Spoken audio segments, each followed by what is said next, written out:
Hello, welcome. For those that can join us live and or welcome to those who are getting an opportunity to watch this in rewind. My name's James, one of the facilitators at Rose in the Ocean, and I'm here with... Hi, I'm Tina. I'm involved in facilitating a lot of the co-design processes for Roses in the Ocean. Wonderful, thanks Tina. And today we're here to talk about obviously the Western New South Wales LHD, particularly the Dubbo and Parks Safe Space, and certainly have a look at a number of slides. So please bear with us over this process. That shares exactly where we're up to now. Thank you, Tina. So this is a feedback loop opportunity to discuss where and how we've got to where we've got to. As we always do, take an opportunity to acknowledge those, the Wurundjeri people, the traditional owners of the land of which we meet today, and pay our respects to their elders, past, present and emerging. Process so far, give it one more click. I love showing this next little circle around. There we go. That's where we're up to. So thanks, Tina. This sense that we've been on a journey, and albeit been an accelerated process, we've certainly had a number of incredible conversations with the lived experience participants and those that have represented the health professionals in terms of those focus groups. And then I understand an incredibly amazing session last week in terms of combined co-design, and today we are at feedback loop to give that information back. And if you squeeze your eyes and look really close, you can see that this is the last session, albeit there will be a survey, and we'll talk about the next steps right then. But then from there, the co-design outputs and draft model, and then the redesign session 3 to 6 months into the service. So just a little roadmap we're up to. Can I also acknowledge the people who have had a lived experience of suicide, and those that may have been bereaved by suicide, those who might be currently caring for someone in suicidal crisis, those that have had ideology themselves, and all those that have had an attempt. Everyone's lived experience is unique. Everyone's lived experience is valuable, and everyone's lived experience can and will make a difference. So the co-design outputs generated so far, we're going to have a look at the lived experience and health professional focus conversations and give you a bit of a deep look into probably more what happened last week rather than where we're up to in terms of those slides. All those summarised slides will be in the survey link. So if you want to go in and have a little look around some of those comments that were made to date, for those that are interested, that is a part of the survey link as opposed to just slides here. So we'll spend a bit more conversation around what that looks like in a second.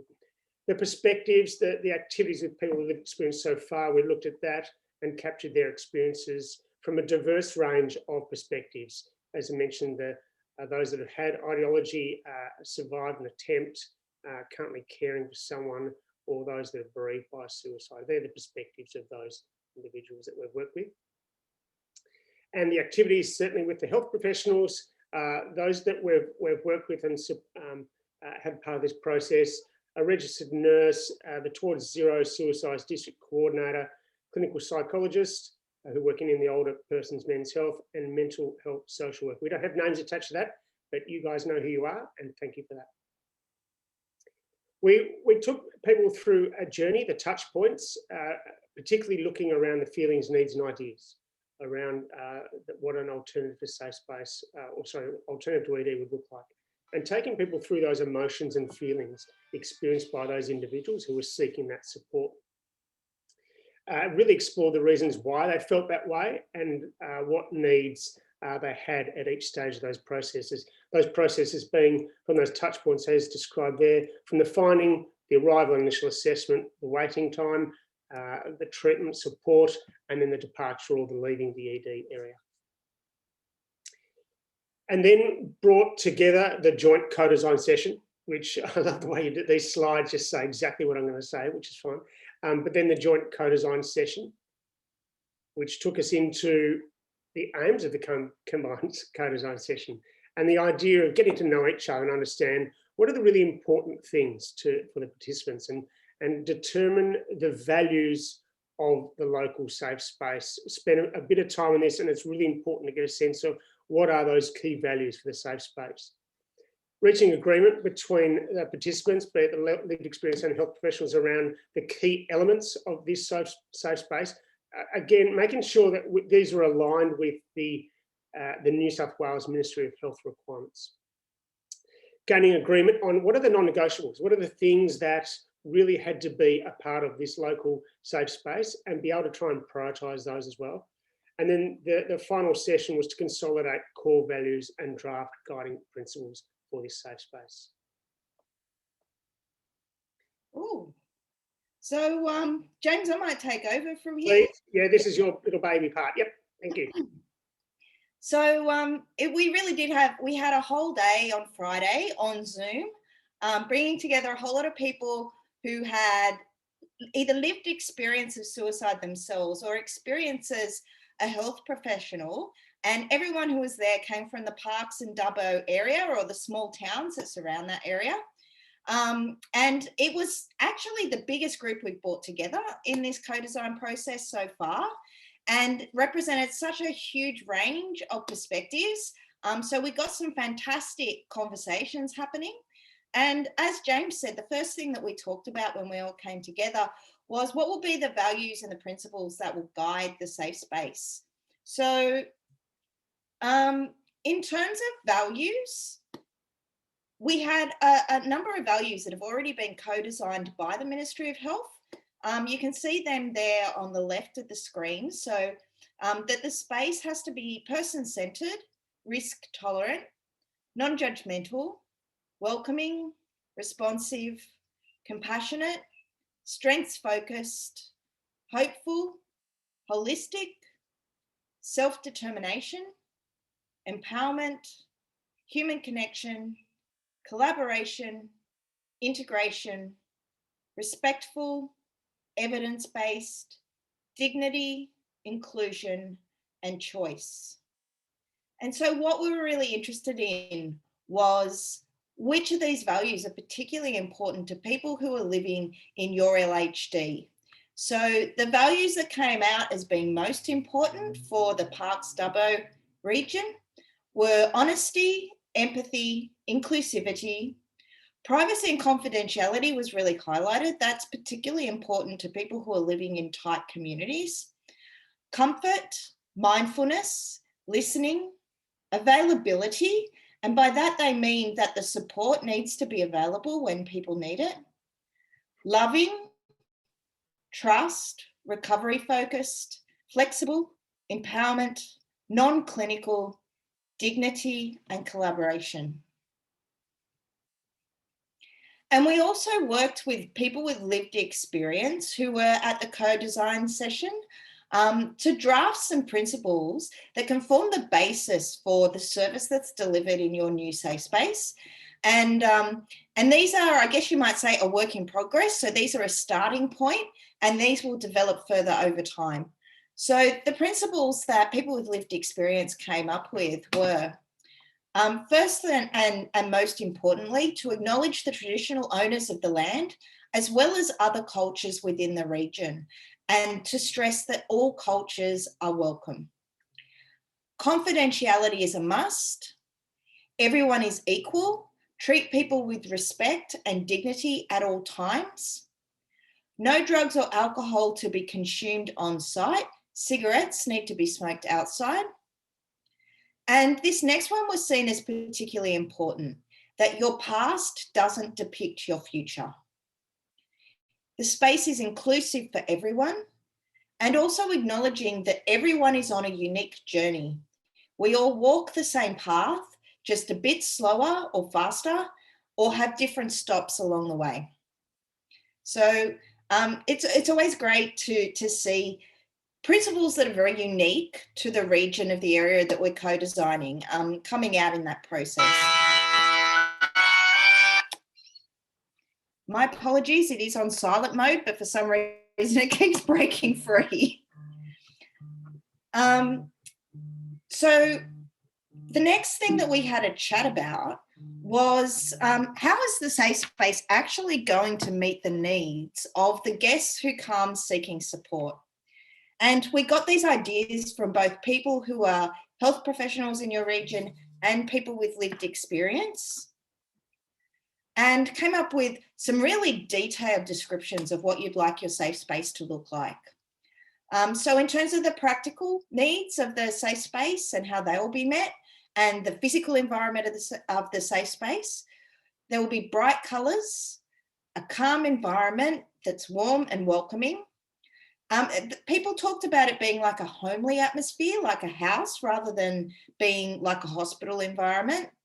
There should be Wi-Fi and chargers available, and people should be able to select the music that they like. So having a whole lot of music available and people can choose what they'd like to listen to. It was seen as important that there be various creatures in the safe space. So some people liked the idea of a fish tank with fish that could be fed by the guests when they come to the safe space, but also cats or dogs. That there be separate private spaces for conversations that people want to have in a more private setting. It was stressed that all rooms should have windows and natural light, and that there should be activities available for people who come to the space, like a pool table, an art corner, Aboriginal painting, mindfulness colouring in, and that the space be available to people after hours. In terms of the service model, some of the ideas that came up for that is that the people in your LHD really embrace that no wrong door approach that the Ministry of Health has suggested. They'd like to keep the safe space as a non-clinical environment with transport provided by the service. So there was also a chat about how maybe there could be a partnership with community transport providers. And what isn't here on the slide is the suggestion that maybe volunteers in your local area might be interested in helping out by providing people transport to the safe space when they need it.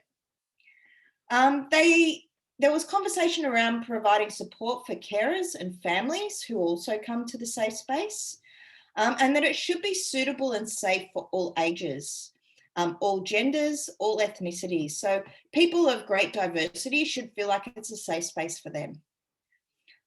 There was a lot of conversation around collaboration with other services, and also for the need to engage guests in a way that is culturally safe.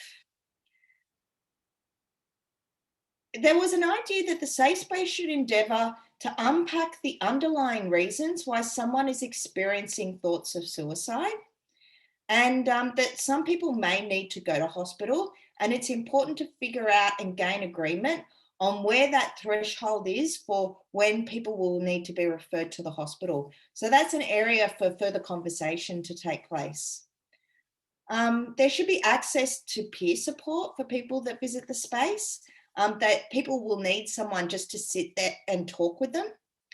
And also that processes need to be established for follow-up. So a big theme in the conversation, in particular with people with lived experience in the LHD, was that people often feel like there's no follow-up after they've sought help during a suicidal crisis, and that the safe space needs to be different, and that people need to be contacted after they've followed the safe space to find out how they're going and find out if there's anything that the safe space can help them with. In terms of staff, it was suggested that extra staff could actually be provided by volunteer workers who have a lived experience of suicide, or through their experiences have gained great knowledge about suicide.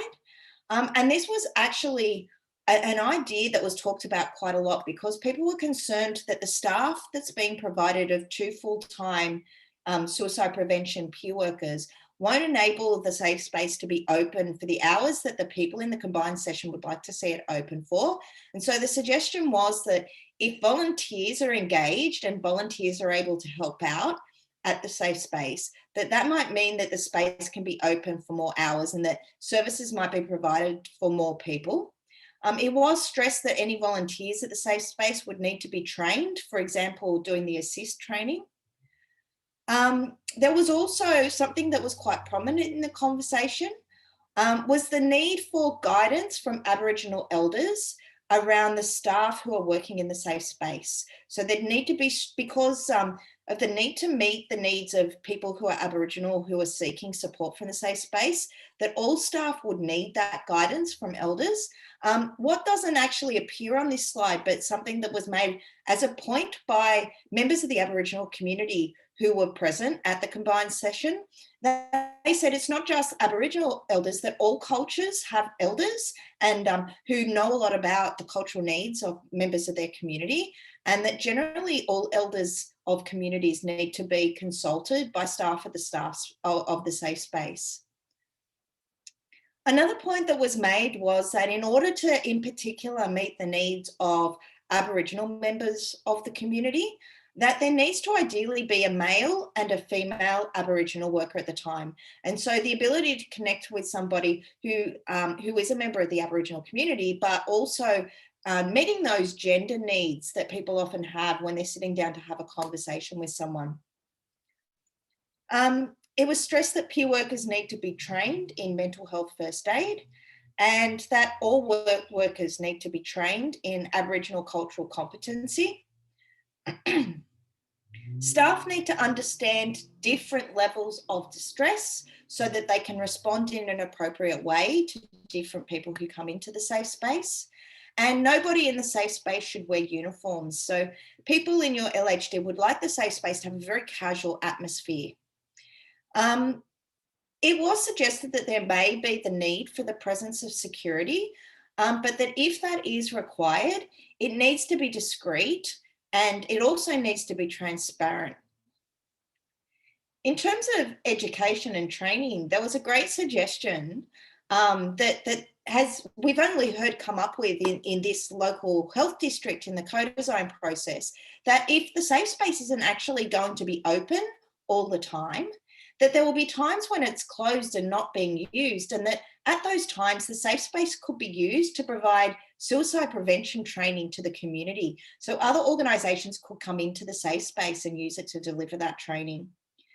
Also that the safe space should be providing mental health resources and a service directory, so letting people know what's actually available in the community. And that information needs to be provided in a number of formats. So depending on how people like to be communicated to, whether they'd like to go to a website and get that information or have hard copies of it. Another comment that was made was that if, because people who are involved in this combined session of the co-design process were aware that there are funding constraints and that a lot of what the safe space could achieve, it may be difficult to achieve it within those funding limitations. And so it was stressed that people who live in Parks and Dubbo and all of the small towns around those bigger towns are incredibly generous and incredibly supportive of the safe space being set up, and that the community might be able to provide additional support to the safe space by providing donations and maybe being able to fund some of those things that the Ministry of Health funding can't fund.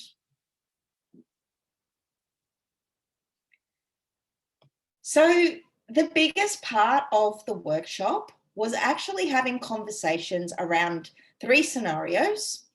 So the idea was that to bring that health professional perspective and that lived experience perspective together in these conversations and present, I guess, a little bit of a story about someone approaching the safe space for help, and ask them, how should the safe space be responding to a person in this sort of situation? So what I'm going to do is take you through each of those scenarios and just give you an overview of the ideas that were presented in that conversation. Tina, before you do, there's a question from, where is it? There's a question from Roz saying, how many people were involved in this workshop on Friday? Yeah, from memory, it was 11 people, but I can give you an exact number. Great. I wrote people's names down, and so we had 1, 2, 3, 4, 5, 6, 7, 8, 9, 10, 11. We had 13 people involved, right, which, considering normally we invite 9 and we usually have some people that can't come, it was actually a huge group for what we normally get in co-design. But what was even, like, the other thing that was great about this group is it was pretty much evenly split, lived experience and health professional voices in the conversation. And then within both of those groups, people with lived experience from a whole lot of different types of experience of suicide, and health professionals who are working in a whole range of roles. So it really was, it was just so useful to bring such diverse perspectives together. So the first scenario that we looked at was about Chantel. Chantel is a 17-year-old teenage girl who arrives at the safe space experiencing suicidal thoughts. And it's the first time that she's ever reached out for help. And she's frightened by what she's experiencing. And she doesn't know where else to go. But the problem is it's 8 p.m, just 30 minutes before closing time. So we asked people with lived experience and health professionals, how do you feel the safe space should respond to someone like Chantel? And we actually had a huge conversation around this scenario, and two really big messages came out of it. So the people who were present are aware that it's a grey area at the moment as to whether people under the age of 18 will be supported by the safe space. And there was a very, very clear message that came out of the conversation that even if someone is under 18, we do need policies and procedures around this, but there was a strong opinion that people under the age of 18 should be able to access the service, and that the safe space should be equipped to help people who are younger than the age of 18. People said that when Chantel arrives, she should be invited to sit down and offered a cup of tea, and that the workers who talk to her need to get more of a story of who she is, understand her needs, try and get an understanding around what natural support she might have around her, natural support networks, and also acknowledge that she's come to the right place. It's really been pointed out that if somebody, regardless of their age, turns up to the safe space and is turned away straight away, that's a really bad experience for people to have, and that's not what the experience that they want people to have in your LHD. The peer workers need to be really well trained to build rapport in a very short space of time, because obviously people will turn up right before closing time, and so that need to build a rapport quickly is really important.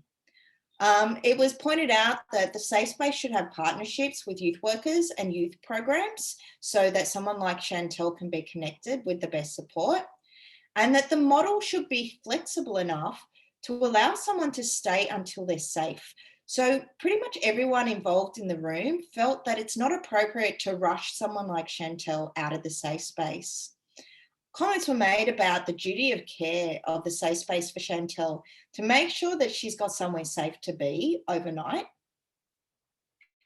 From a First Nations perspective, it was pointed out that it's important that to ask someone whether they identify as being Aboriginal straight away, but it can't be a direct question because that can be seen as quite offensive. So you need to have a conversation and build a relationship with Chantel and judge that right moment for asking and keeping an ear out for any information that Chantel provides that might indicate that she identifies as Aboriginal or that she's connected to the Aboriginal community.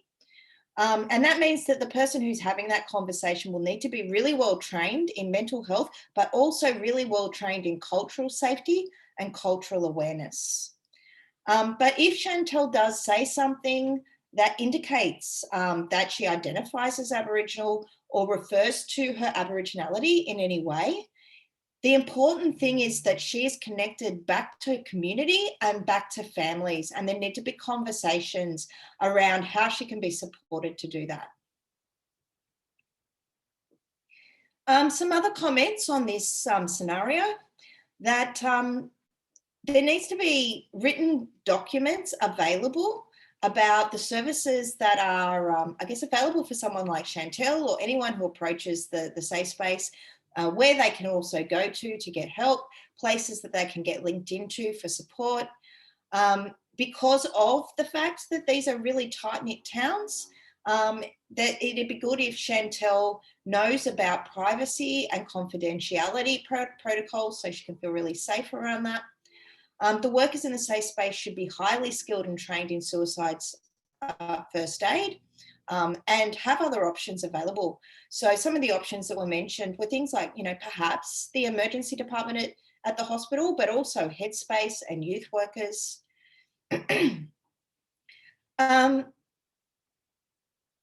Another concern that was raised is that Chantal might be needing accommodation, or she might be having financial issues. So often people who are experiencing a suicidal crisis, that can be associated to broader issues in their life, and that the safe space needs to have links with a whole range of services so that they can help people out with those needs. It's also important for them to know about the opening and closing times of other services so they can tell Chantal when she'll be able to reach out and try and access that help. Those comments about follow-up came up again. So Chantal should be asked whether she would like someone to follow up with her the next day and help to access her natural supports, so her family and her friends, and also to leverage the strengths of the community and not rely completely on services. And there was a strong theme that communities often provide the best support that can be available for a person when they're experiencing a suicidal crisis. There was also more conversation around this idea of volunteers and the idea of building a community of people who are willing to volunteer to support each other, that could work as a complementary support to the safe space, so that when people leave the safe space at closing time, for instance, there are other people out there that are there to support people. Now, both health professionals and people with lived experience raised concern about the burnout rate for peer workers. Concern that someone like Chantal really can't be turned away, but at the same time, we need to be aware of the needs of peer workers and make sure that they are really well supported in the safe space. And finally, there was a very, very clear message that they want the service to be open at night and after hours. So there was recognition that with the staff that are being provided at the moment, that it'd be really difficult for the safe space to be open those hours. But in terms of the long-term development of the safe space, people in the Parks and Dubbo area, and people in the small towns around those big towns, all would like to see, ideally, this safe space open 24 hours a day. And if it can't be open 24 hours a day, they would like to see it being open all night, because they recognise that in the time at which the service will be most needed.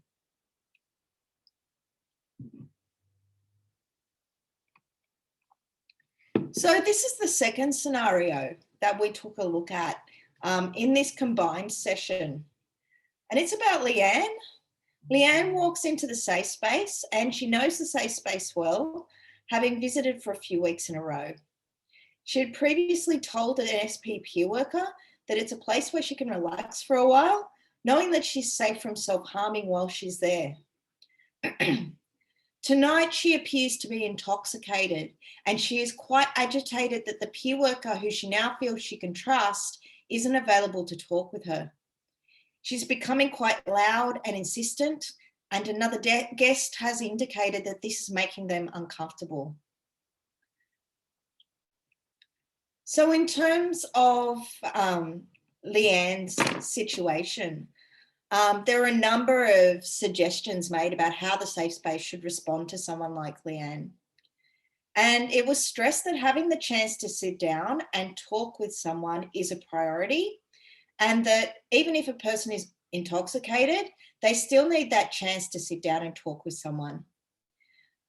So the overall point of view was that intoxication is okay, and what is an issue rather than the intoxication is the person's behaviour, and that should be the issue that's addressed. So for instance, if Leanne did become violent or aggressive, then what you would address is that behaviour rather than putting the focus on the intoxication.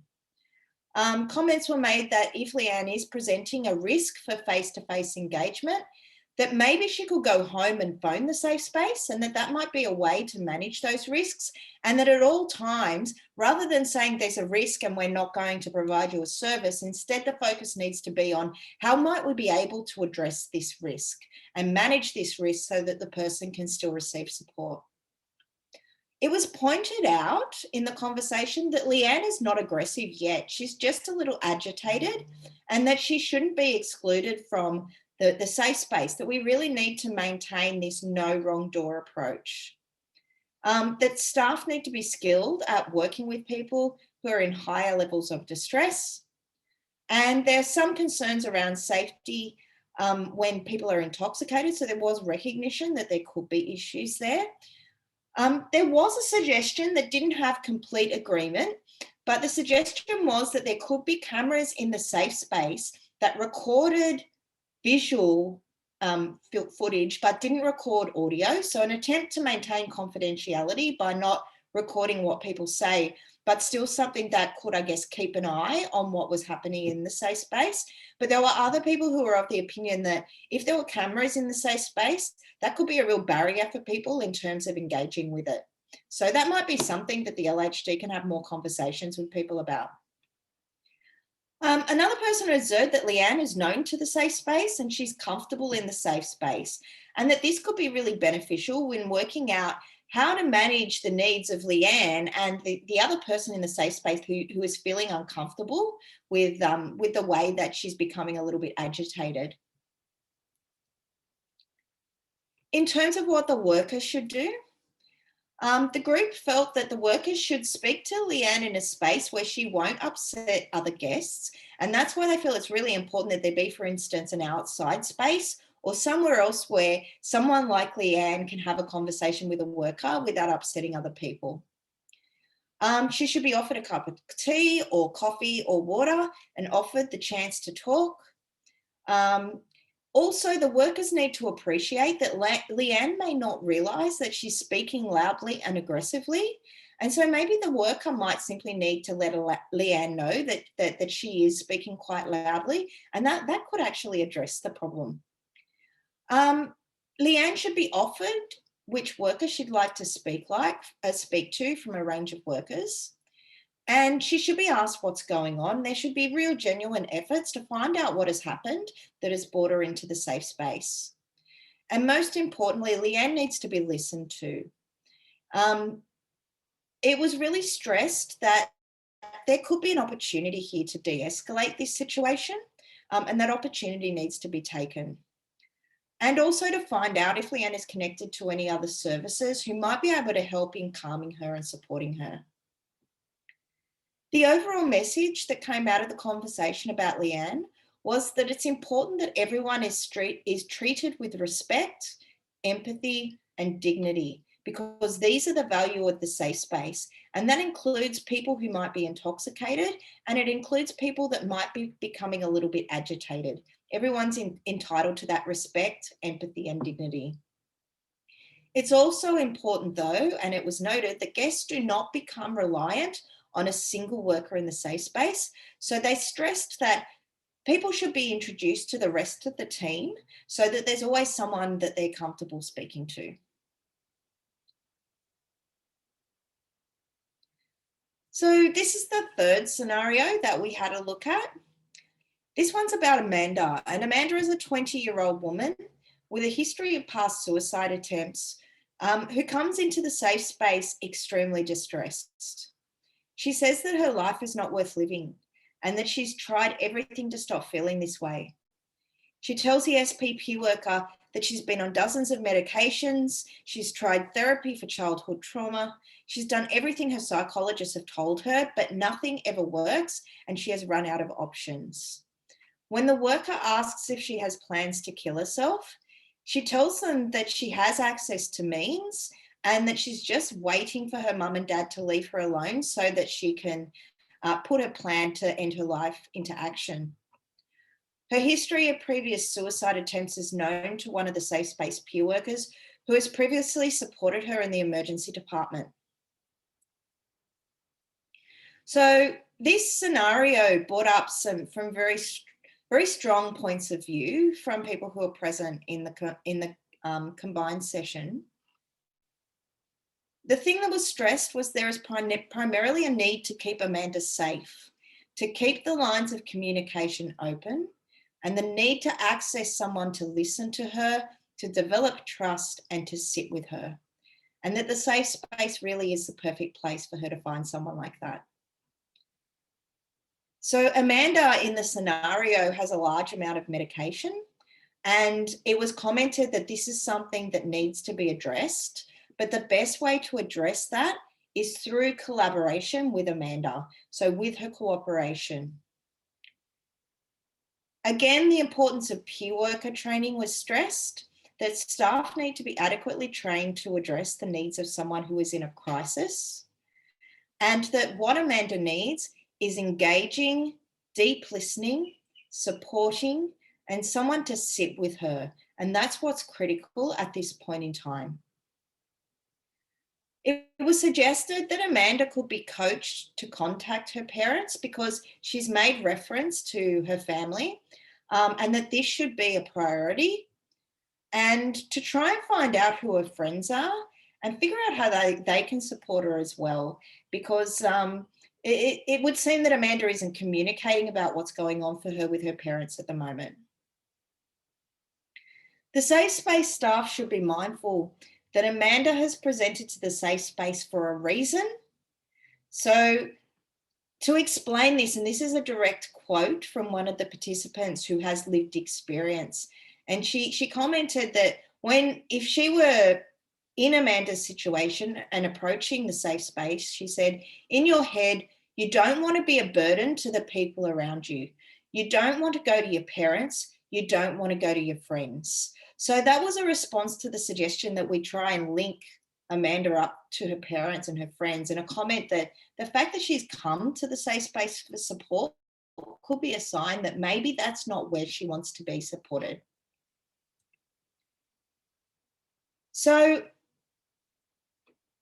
after we finished looking at these three scenarios, and I think you can appreciate we had people were just so honest and open with their perspectives in these, and it meant that we were able to build a real picture of what support in the safe space is really going to look like in the Dubbo and Parks area, in that LHD. So we had two other things that we talked about. And one was, what are your priorities for the safe space? And the other is, what's your number one non-negotiable? So these priorities were actually shared with us right at the very beginning of the session. And it's interesting to see how they shift a little in terms of the non-negotiables at the end.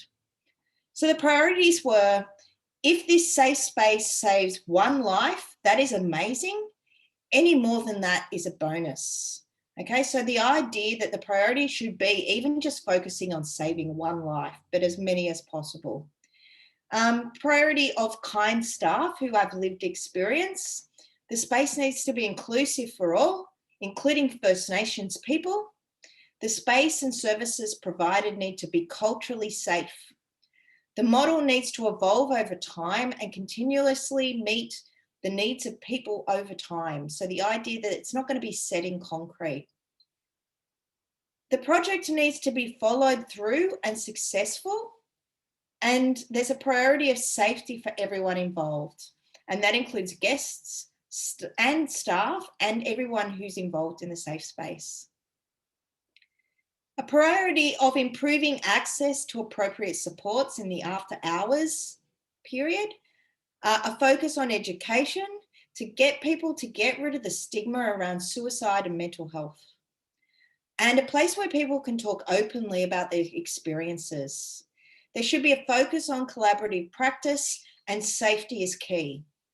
So they were the priorities that people gave at the beginning of our conversations. At the end of the day, after we'd had all these conversations and worked through these scenarios, these are the non-negotiables that people felt absolutely definitely should happen in the safe space. If they can't happen immediately, the safe space needs to work towards achieving these things.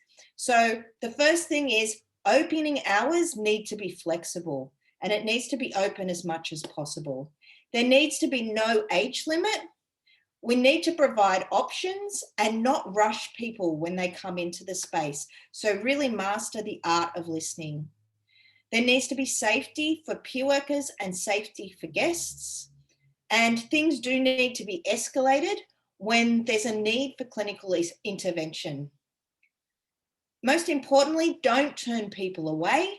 There needs to be a no wrong door approach, and it needs to be staffed by peer workers who have a lived experience of suicide. And just clarification that in this LHD, an open door policy means that people are able to access the space and feel welcome in the space, no matter what their culture, their religion, or their sexuality.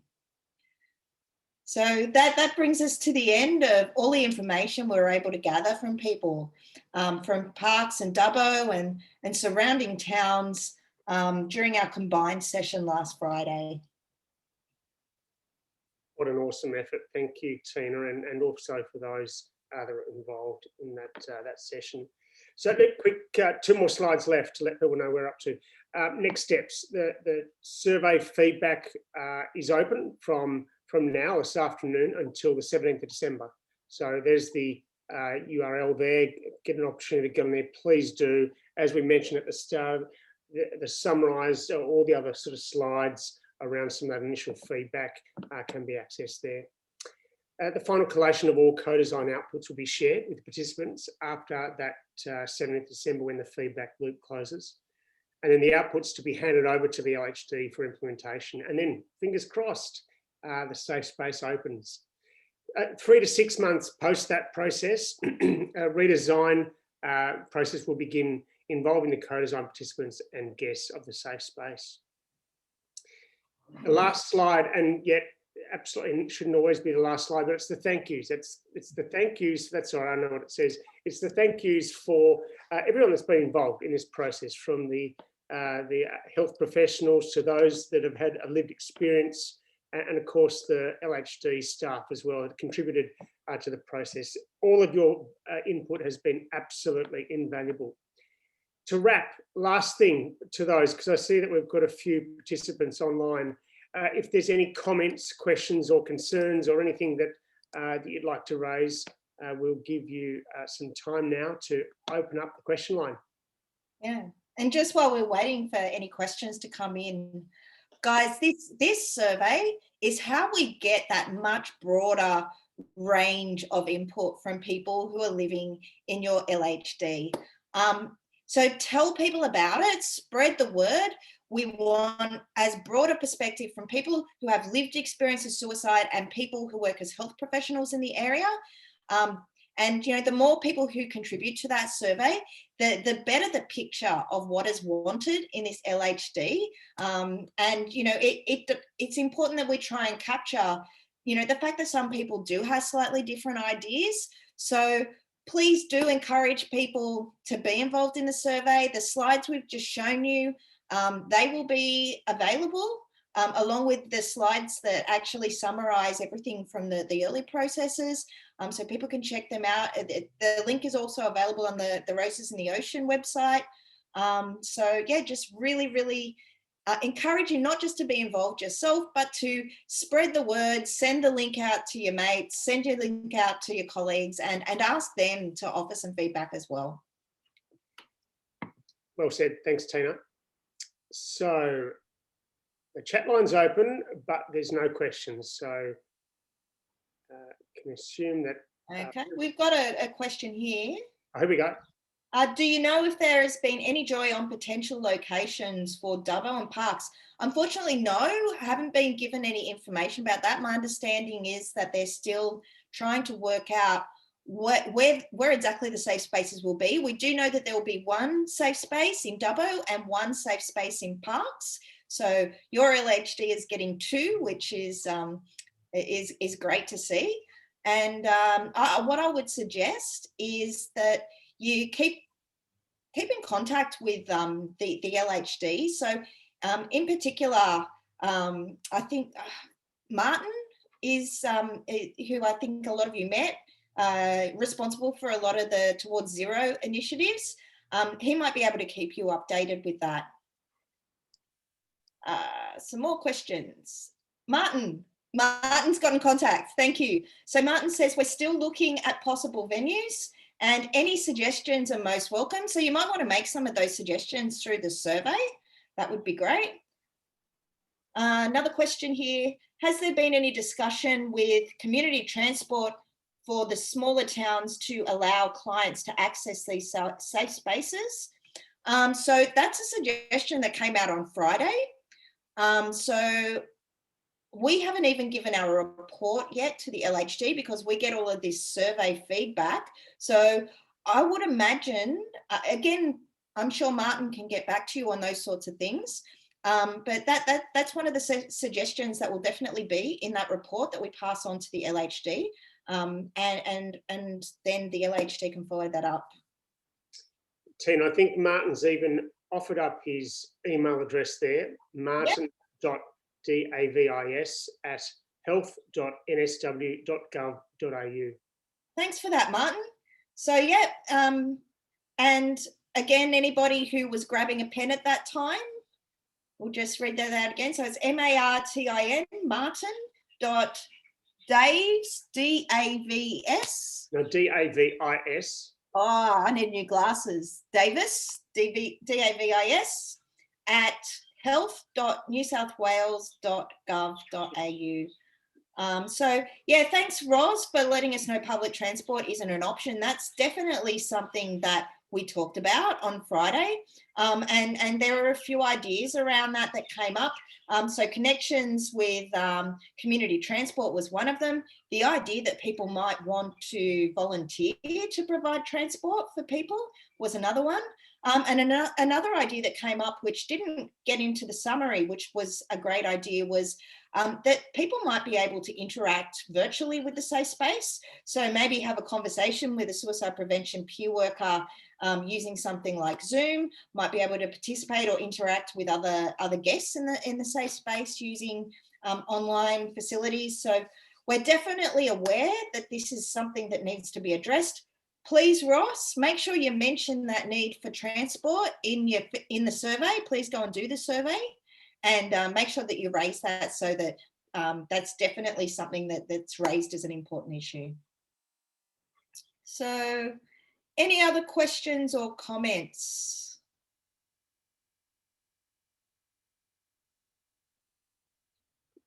Or silent. I think so. But of course, the survey is an opportunity to do so as well. If you do have any questions, do get in touch with Races in the Ocean. We will probably be able to help you out with that. Thank you. All right. Well done, Tina. Thank you. Great effort, as I said last week and previous weeks, but today as well. So look forward to seeing that survey and hearing what other ideas Bill might have. Yeah. Oh, thanks a lot, guys. Enjoy the rest of your day. Thank you. Bye.